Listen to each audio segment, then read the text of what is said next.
I know that this is something that is discussed in lots of different spheres of psychology, blah, blah, blah, blah, whatever. But this is how it feels like for me inside. And sometimes that is helpful to kind of hear it in like a different way because of how it looks and how it feels internally, not how it looked on the outside to some, psychologist sitting in the chair across from the person externally. It's important to know who cannot be there for you in different ways, 100%.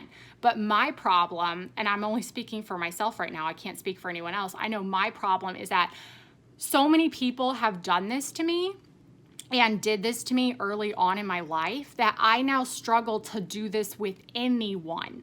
And that's where it becomes a handicap, and that's where it becomes a seriously life-limiting habit. And I really want to learn how to not let selfish people hold me back. I don't want to punish good people because of how selfish people have harmed me. Hey guys. So I'm actually moving this week, so this will be the last video that I make in this apartment. Everything's kind of cluttered and a mess right now, so I'm doing it in front of the window because it's easier. But I did want to make a short video. I was thinking about a new aspect to things kind of in preparation for an interview, and figured I'd make a video about it, obviously.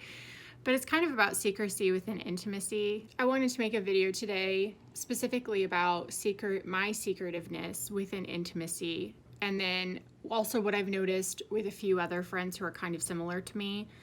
If you relate to this, then obviously that's great, but I understand that this might not be what everyone struggles with, especially since I think our roles that we were assigned when we were kids within our specific family unit, they were different, so we kind of walked away with different messaging about what intimacy is supposed to look like, what our role within intimacy is, all that stuff.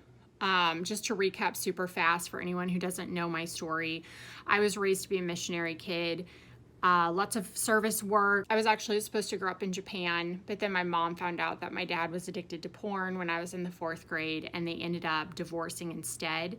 But it was after the divorce that my roles definitely, the roles that I had been assigned before kind of within my family structure, they drastically shifted for all of us after the divorce, mainly because my dad, we only saw him every other weekend after that, which really isn't a lot. So we were basically alone with my mom. So I received several new roles. One was becoming kind of a child parent to my siblings, which is a very others-focused role. If you think about it, we're kind of encouraged either to be a little bit more self-focused and to be able to nurture ourselves, etc. within our family units, or we're kind of encouraged to become more others-focused. Jerry Weiss, which is spelled W-I-S-E, he's one of my favorite people on YouTube talking about kind of enmeshment within the family system and the family super self and all these different ideas.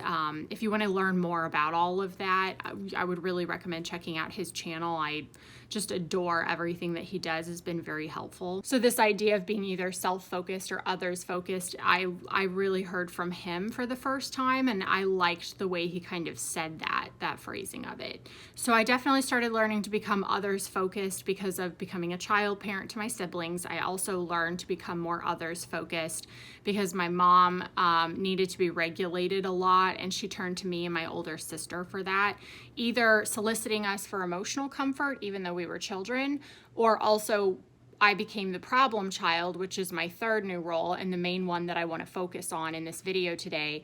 And through becoming the problem child, I think in her mind, she felt unregulated, unhappy, and she decided that I was kind of the source of that. And so I became hyper-focused on, and the new messaging that I started receiving very consistently was basically, she didn't explicitly say this, but the messaging that I started receiving essentially was that if I was naturally who I was, because that's what I was doing, I was walking around the world just being myself. And when I was being myself, my natural self, we got in fights. When I was being my natural self, I was punished. When I was being my natural self, really kind of sometimes scary things happened. When I was my natural self, I was belittled, demeaned. So I'm now learning as a child at a very young age, and it almost started changing overnight in this way.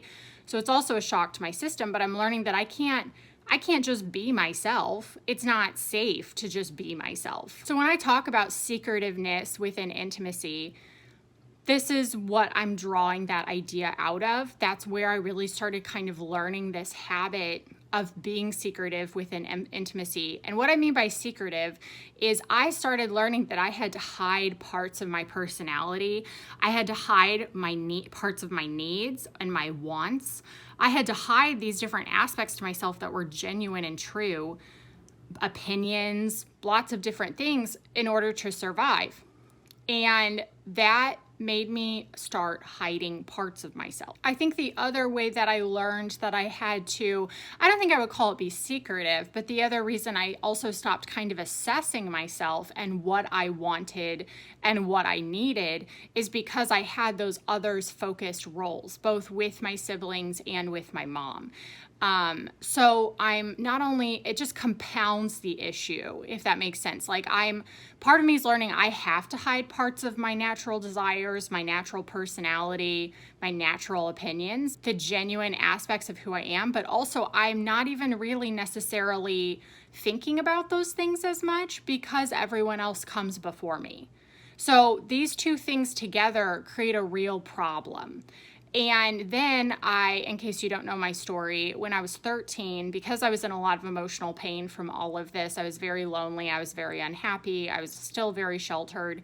I ended up going on my flip phone, and there are trials for free chat rooms, and I met a predator through my flip phone when I was 13, who ultimately ended up grooming me for 3 years, but he compounded the issue even more because he groomed me with porn, and not just porn, but oftentimes very violent porn. But I think porn in general emphasizes the man's needs more than the woman. The woman's kind of taught to, once again, be others focused.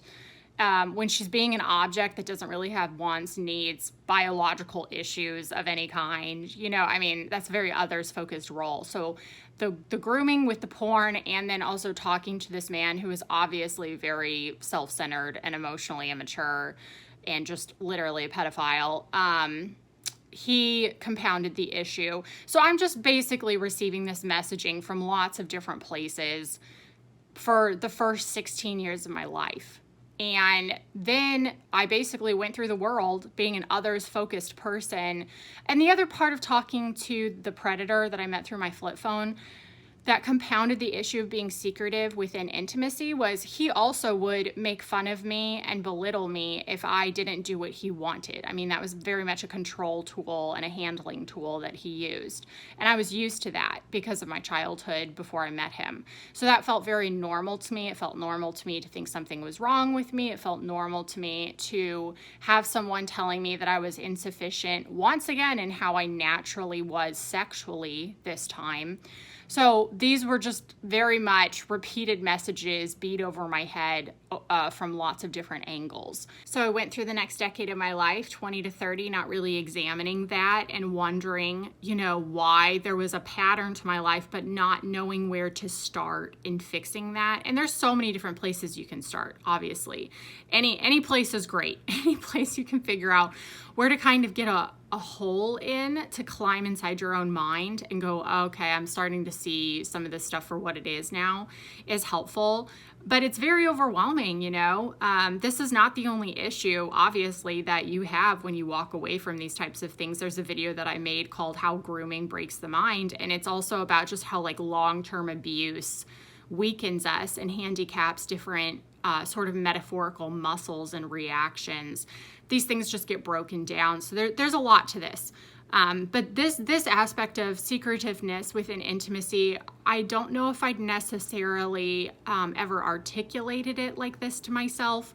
And I really am starting to see in my 30s now how this is a problem, how this is really holding me back within friendships. It really takes me a long time with people to open up and show my genuine desires, my genuine opinions. I think part of that is safe. It shouldn't just happen immediately with strangers, but it takes a really, really long time with me to trust people that I can show all aspects of myself. If I had to describe it another way and how it feels now, that as I look at it with where I currently am as an adult, what it feels like is there's a whole room of like areas of myself that are allowed to, people can walk into this room, they can see whatever's in the room, they can look at the paintings, look at the furniture, they can exist in this area, and this is a safe area, and this is totally fine. And this is, I would say, like the core part of my personality that people see, whether I work with you, whether you're someone I've known a few weeks, even a few months, you know, and people enjoy this core part of my personality. It's jokey, it's fun, it's warm, it's inviting. It's still very others focused in a lot of ways, to be honest, because again, I think part of being self-focused is talking about your interests, talking about your real opinions, sharing that part of yourself. That is an others-focused endeavor. Like when someone asks you how your day was, that's a self-focused moment where you get to talk about yourself, celebrate your day, celebrate whatever it is that you're talking about, share your excitement about an idea. And I really struggle with those kind of micro self-focused moments. I still want to be very others focused, even within like benign conversations. And this is what I was kind of realizing, that it doesn't necessarily like trauma bonding and showing up for really big conversations isn't hard for me. It's hard for me in the tiny ways that you're vulnerable, because those are the things that really show people who you are, you know? And that's okay, but it's funny that the things that I'm scared of are like to talk about my favorite movies, to talk about, I don't know, the more like tiny mundane things about life. Like that's where I get really scared. And I think it is because that's really what most of real, true intimacy and life are made out of. Those are the stones that foundation is built upon. And that is where I struggle. So going back to the room analogy, there is a room that people can exist in and they enjoy, and there's really nothing wrong. I mean, I'm not saying it's flawless, but there's really nothing like super crazy wrong with the main room of myself. But what I can see now is that there are places where it's like, nope, but you can't go past that. And some of these, I almost see in my mind, I almost see them as like doors, and people walk up and they want to like access the door to go into a different room. And I say no. I'm like, nope, that door's locked. Sometimes the door should be locked. Sometimes I haven't known them long enough, or they haven't proven well enough that they've earned, you know, my trust to be able to go into that room. So that should be the case up front and early on. Where I'm noticing that I struggle is first to even open. I think sometimes just running with the room analogy, because I'm kind of like visualizing this as I talk about it. Sometimes when you talk about the vulnerable thing, which I'm sure for some people doesn't even feel vulnerable. It doesn't feel vulnerable to talk about your books and your interests and the things that you like. But there is a risk there of being rejected. There is a risk there of someone not even caring. And I do think that's what I'm intimidated by, is I don't want to watch someone that I'm starting to like and enjoy as a friend. I'm mainly thinking about friendship right now, to be honest. I'm not even thinking about romantic stuff. This is an area of my friendships that I want to improve, because those are what are really, really important to me right now.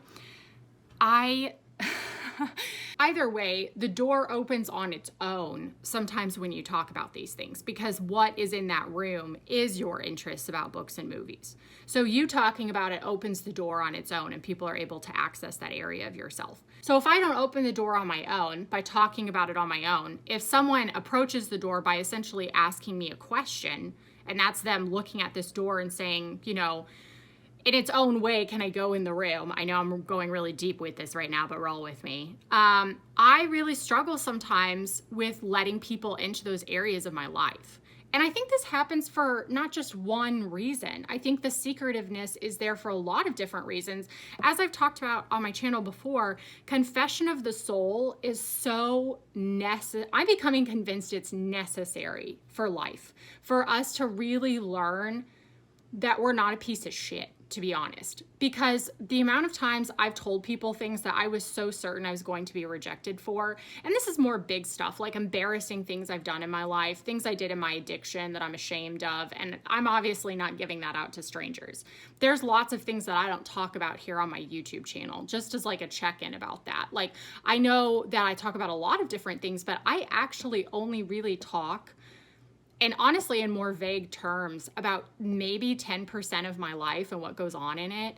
There's so much that I don't talk about on this channel, especially in specifics. But where I struggle is this other type of confession that is also still very vulnerable for me. A confession of my interests, my hobbies, and my real opinions. This is also where you see if people have the ability to care about your life. And that's another thing that I have talked about on my channel and in interviews. If you only have the ability to trauma bond with people and be there for them in the big moments of their lives, that's not real friendship. Real friendship is also being there in someone's life for the moments that are boring, for the moments that are not that interesting. Listening to their stories, even when their stories are about going to the grocery store and how they had to change 1 million diapers that day, and it was hard to get the dishes done, and here are the errands they had to run. Like, that's showing up in a relationship. It doesn't feel like an interesting Instagram reel. It doesn't feel like an interesting TikTok video, but that is you being there for them in the tiny moments. And again, I don't struggle with being others focused. I struggle with being self-focused. I struggle with cultivating this self-focused part of me within relationships. And honestly, even before that, I struggled with being self-focused even with myself. When we look at survivors of long-term abuse and how they don't really have hobbies, they don't really have interests, they don't even know what it is that they like to do, that's because you have not cultivated your self-focused parts of yourself and knowing what you like to do. You were so others focused in either your friendships or your romantic relationship where whatever kind of abuse happened, you were so others focused that you did whatever they wanted to do. You adopted their interests and made them your own. You adopted their sex pace and their sex lifestyle and their sex interests, and you made it your own. You have not cultivated the garden inside of yourself. And this is also where I was behind my peers in my childhood. And I'm sure lots of, child adults, essentially, I know they can relate to this, where most of my friends, they were doing this as a kid. They were growing their inner garden of what they enjoy, what they like, feeling safe enough to share their opinions, feeling safe enough to be their 100% genuine self. And that's what they worked on in their childhood, and that happened. I was not growing that garden. I was not even looking at that garden. And when I did look at that garden, I felt shame, I felt disgusted by it, and I stopped cultivating it. I hid from it, and I hid from myself. I was disgusted with myself. I was honestly afraid of myself in the sense that who I am naturally costs relationships. Who I am 100% genuinely would destroy everything around me. That's really what it feels like. So this has to stay hidden. This has to stay secretive. So going back to the room analogy, if you only feel like people can exist within certain parts of you, this core room, maybe a few other, rooms off to the side, but not all of them, how do you think cheating ends up happening within relationships? It happens for a lot of different reasons, but one reason I personally know that I cheated and cheating ended up happening was because I had not 100% let my romantic partner into my heart. It makes sense. It makes sense that if you have these rooms, just going with the cheating standpoint for a second, if you have these rooms where someone has not been let in by your own volition and your own choice, I've seen people use that as a justification for why they should cheat. Well, they don't know this about me and they've never learned that about me. For me, that wasn't the justification or the reason. I just personally didn't know what the hell I was doing. And I just felt disconnected from the person in front of me. But I've heard people use this as a justification where it's like I had to because they don't fully know who I am. And it's like, okay, well, whose fault is that? And also, I'm sure your partner doesn't even know the rooms that they haven't been in because you cultivate the idea that they've been in all of them when they actually haven't. You have these hidden parts of yourself that people are not allowed to see.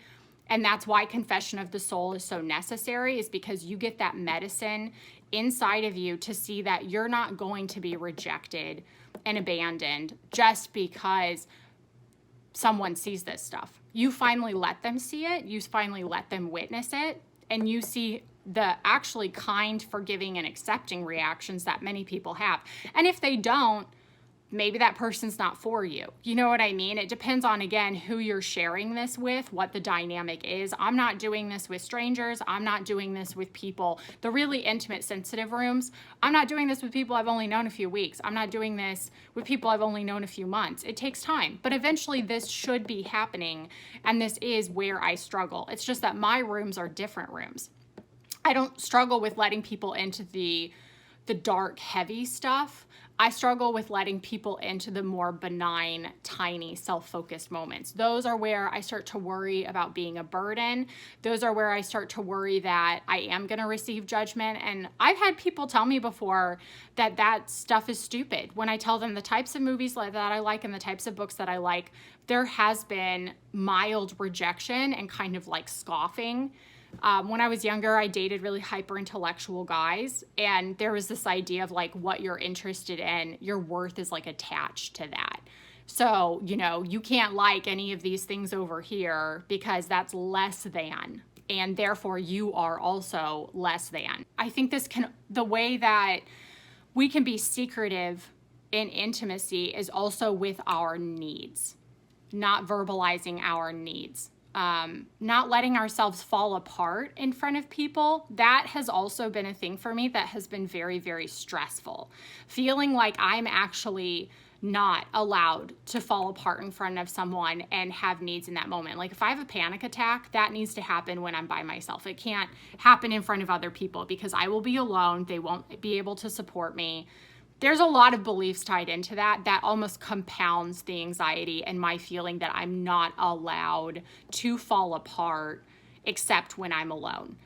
Feeling like I don't want to be a burden. There's a lot there. And you should explore, if you also have that belief and feeling, I think because there can be so much tied into that and it's not the same for all of us, you really should explore why maybe you feel that way, feel like you're not allowed to fall apart and have needs. I just realized it would be probably helpful if I gave you guys like an example of some of the things I'm describing. And one example is when I was younger, I used to have like really bad panic attacks to the point where when I was having them, they felt like I was going to faint. And my brain would literally like tell myself I was going to faint. So I would, I'm not even kidding, like eat peanut butter on a spoon while laying in bed to try to at least convince myself like you at least can't faint because you're eating peanut butter, you know? But I was talking to my therapist about that because I was just like, that's a really like vulnerable, embarrassing moment where you're just like completely stripped of any, you know, any illusion of coolness is definitely not there in that moment. And when I was talking to her about this like fear of intimacy and how I have these places where I'm like, and no one comes past this point, no one witnesses me past this point, etc. I was like talking to her about this because I was just like, I would never eat peanut butter on a spoon in front of the people I love. I would never do that to them. But do you hear how crazy and illogical that sounds? It's this idea of I would never burden them with my problems and I would never make it focused on me. I think there's definitely a piece of that in there, like, oh, that would be focused on me, I would be a burden, it would be about me and my needs in that moment. And then also the vulnerability of just, you know, just literally eating peanut butter on a spoon and not looking cool. One of my friends who struggles with this as well for different reasons, she has what I would call couch parents.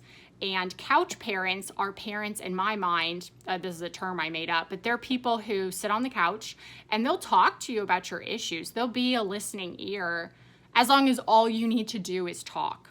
But if you need action, if you need actual assistance of any kind, that depends on if it's a convenient time for them, a convenient thing that you need done, and if they even honestly really want to do it. So there is, for her, even a type of secretiveness within intimacy with her own parents, because she feels like she has to hide her real needs and find a way to deal with it either on her own or go to other people, but she never articulates any of that to her parents. And it makes sense because there's going to be a lot of pain and rejection there if she does that, you know? So I'm not even saying like just start opening your heart up to everybody and don't assess what they're like or their own limitations. It's important to know who cannot be there for you in different ways, 100%.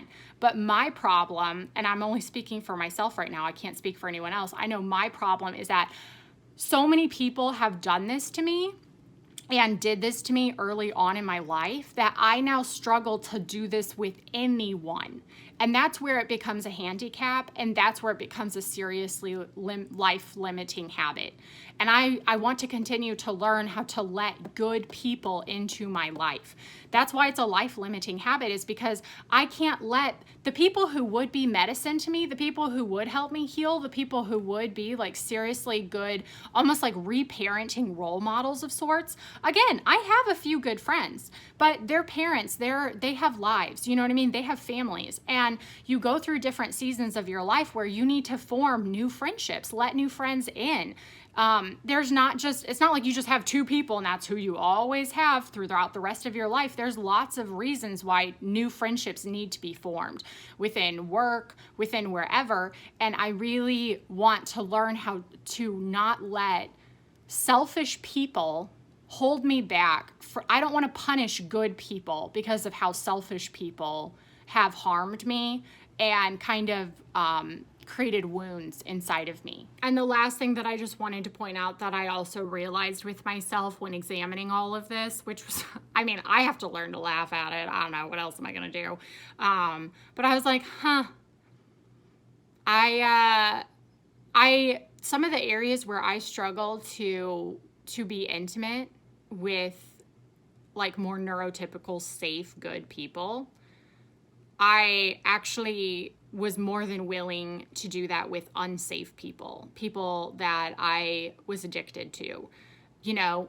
And it is just funny thinking back on like when I used to be not a good friend. I would say for about at least maybe a decade of my life, I was not a good friend. Not a good friend. And I see this with a few of my other friends as well who are still struggling with this kind of like addiction to abuse. One of the reasons they're not good friends is because they are very, very secretive, obviously out of shame, obviously out of insecurity. I fully get it. That's the same reason it happened for me. But it's just kind of funny that we are super secretive with our friends, and yet there's all of these areas where we're like trauma bonding and oversharing with very unsafe people who don't care about us. And then we have all these friends over here who would be more than willing to like listen to this stuff and be there for us.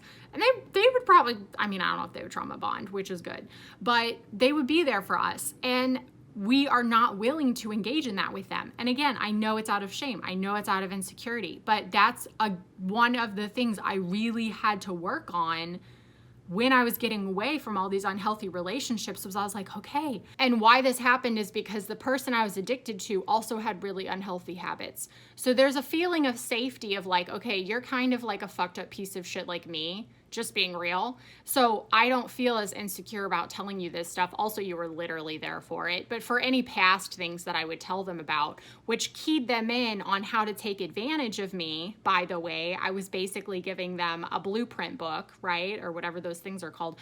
A manual. That's a good word too. But then over here, I'm over romanticizing my friends. And I'm like, oh, they're too good. One of my friends says this to me all the time. She's like, that person's so great and too good. And I could never tell her the things that I've done because she's so great. It's almost like she thinks this person's perfect.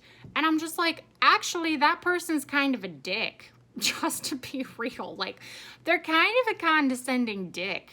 And they probably should learn that lots of people struggle with things around them. You know, and I don't know. But I was also thinking about that, how we're also kind of secretive in the wrong ways with the wrong people at the same time too.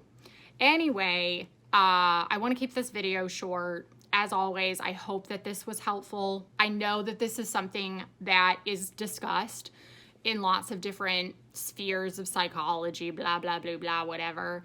But this is how it feels like for me inside.